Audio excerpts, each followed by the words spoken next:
How do you reconcile relationships in your life and ministry when you have very conflicting doctrines? And it might be a personal conflict going on here, but also might be, we tend to walk with ministries, we don't have complete, agreement with our doctrines. I actually intentionally bring people in to speak, as you know. Yes, I remember those days, yes. Bring people in that we don't agree with, but they're good people. They're people of prayer, they're abandoned to the Lord, and it just doesn't hurt us to be exposed to other segments of the body to where we learn how to eat meat, throw out bones, we learn how to celebrate who people are.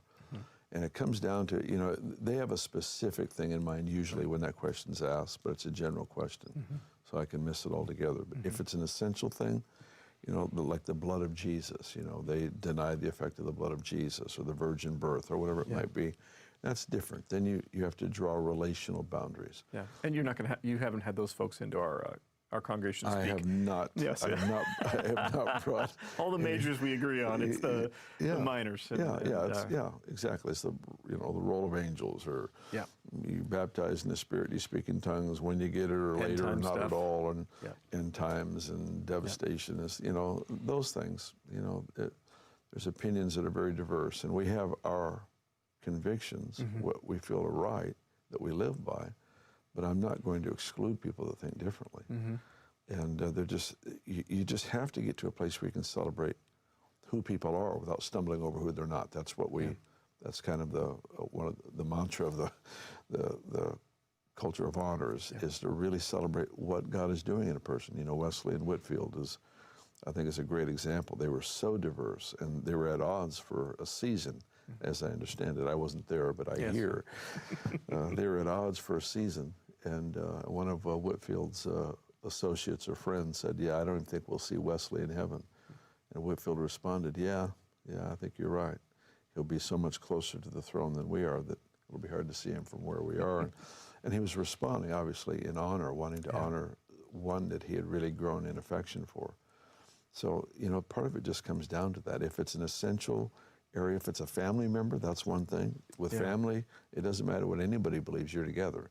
You just, I'm not going to touch on touchy subjects. There's enough other things to talk about in life without offending or hurting people. If it's a board member or a staff member or a church member or a pastor down the road, there's different degrees of relationships, and you just learn what wisdom is. When do you bring the subject up? Do you at all? Is it an essential part of life?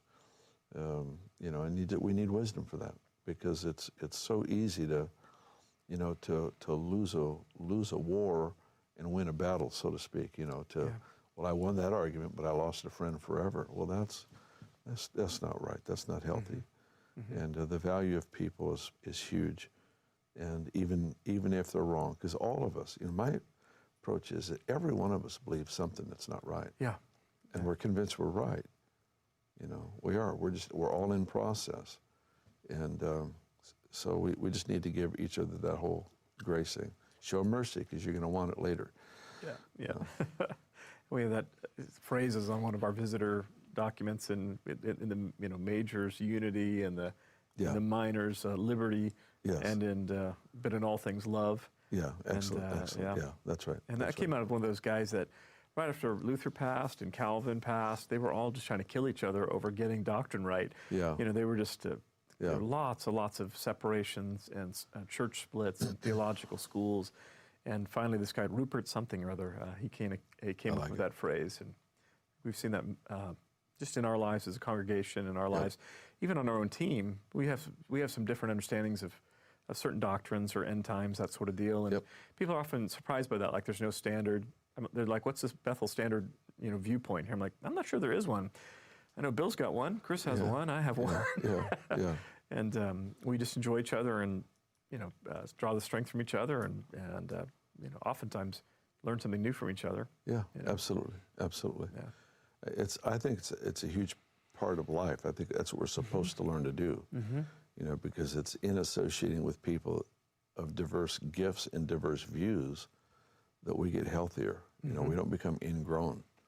And that happens so much by only hanging out with people with the same opinion. You just you become fortified in opinion, but not necessarily in maturity. When we were working on the doctrinal statement, of the church, and partly by design, it was a big tent. It was lots of folks could find comfort and go, I agree with that. Yeah. In the way that we did that, and so many times that in denominations they've parsed things so clearly that as far as end times or gifts of the Spirit, that their belief statement actually separates and divides, maybe too much. Yeah. I think the thing that Chris has been really started pronouncing here several years ago is that when you come together based on agreement, then you have to divide when there's disagreement. Yeah. But when you come together around fathers, around mothers, then it's in a family Thanksgiving meal, you can have a Republican daughter and a Democratic son and a Libertarian cousin. I mean, you can have all, and you're all together and thankful. And if they value each other, they're going to treat each other with grace and civility and respect. Exactly.